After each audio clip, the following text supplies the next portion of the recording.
Welcome, Robinson. Hey. Doing well. How are you, Gabe? So what are we going to talk about today? Today, we're going to be making a video for you, specifically if you've been granted stock options from your company, you're not sure how they work, you want to get an understanding of what these are, how they function, and how you should be thinking about them in terms of your investments, your plans, and what you want your money to do for you. Great. This is the Beyond Return Show, a forum about business, markets, financial planning, and more. We're here with Montebello Avenue's founder, Robinson Crawford, an expert in stock options. Robinson is a certified financial planner who serves clients locally and throughout the country. Robinson's from Phoenix, Arizona. And my name is Gabriel Kaplan. I'm the founder of Wealth Habits, a wealth management firm. I'm a financial advisor and I help people invest and manage portfolios for them, as well as plan for retirement. Given my background as a CPA, I also happen to help clients figure out strategies to optimize their taxes.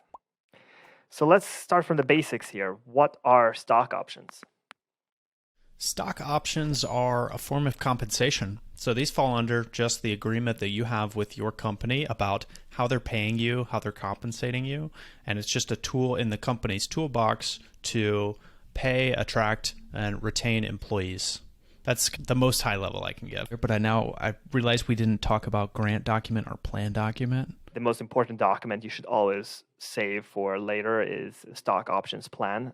Right. So you've got a plan document, which is a company document. The company needs to establish the plan, and then it sets out the rules of what's available, right? In addition to that, upon you signing your offer letter and actually beginning employment, you're probably also going to get a grant document, which will be shorter than the plan document, and it lays out the specifics of your option grant, which says how many shares you get, what the strike price is, some specifics about what happens upon leaving employment, upon your death, et cetera, et cetera.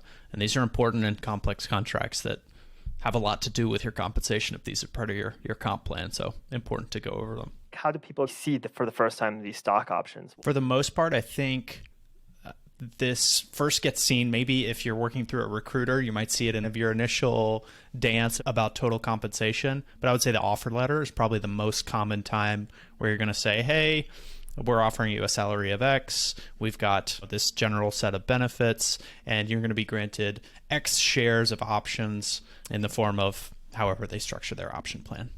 That's very common among the people we see and we deal with stock options. And companies usually do offer these. First of all, they stay competitive against other companies. If one company gave you stock options, well, it's kind of more likely than not that the competing offer you're going to get is going to also offer stock options. And so the question is always like, how do you value one against the other? And then we're going to get into that later.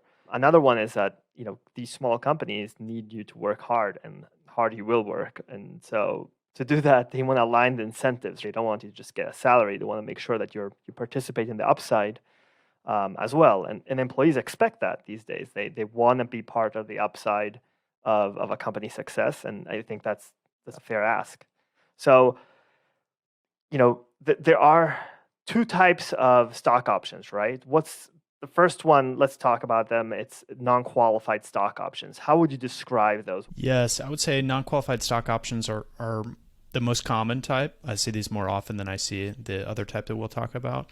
Yeah. The basics of non-qualified stock options is that you may or may not be granted these options at a discount to the actual value of the company. And what this means is, as an employee, you may be getting a bargain on the shares of your company compared to what the fair value of those shares is.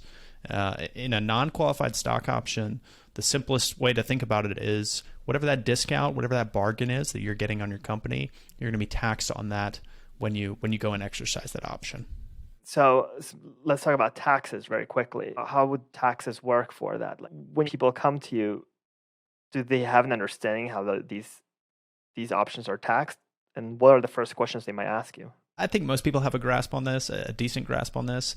If your company has performed very well since you've been employed there, you can expect tax impact from exercising your options. That's the basics of it. The other piece here that a lot of people don't understand is that options are not taxed at the time that they're granted to you. So when you sign that offer letter and it's got options in it, you're not actually agreeing to be taxed on anything There's no tax due at the time that these options are granted to you. So even if you just started a new company, you just got a big new options grant, you're excited, should you be worried about income tax immediately?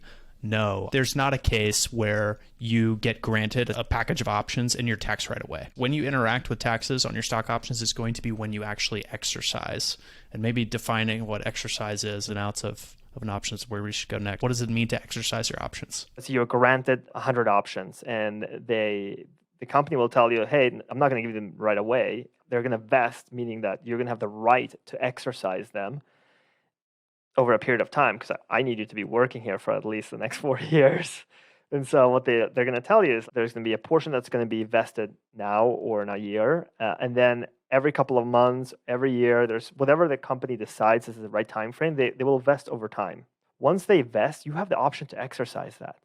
And you will exercise that at the strike price. So when you were granted those shares, the company, let's say, was valued at $1 per share. And so the strike price that you received in that grant was $1 per share. So you can exercise those options at $1 per share. At the moment of exercise, you start to have control over those shares. Now, depending if the company is public or private, you can sell them or not. If they're private, there's no liquidity event, you can't really sell them. If it's public, you can sell it in the market in a non-blackout date. Oh, that's a really good point. So one really good thing to do, if you're given an offer letter, create a schedule, open up a Google Sheets or Excel and make a schedule that says, all right, over this time period, these shares vest, then this share vests, then this share vests. And you're going to get an idea about the assumptions baked into that options package. What are some key aspects of taxes on the non-qualified?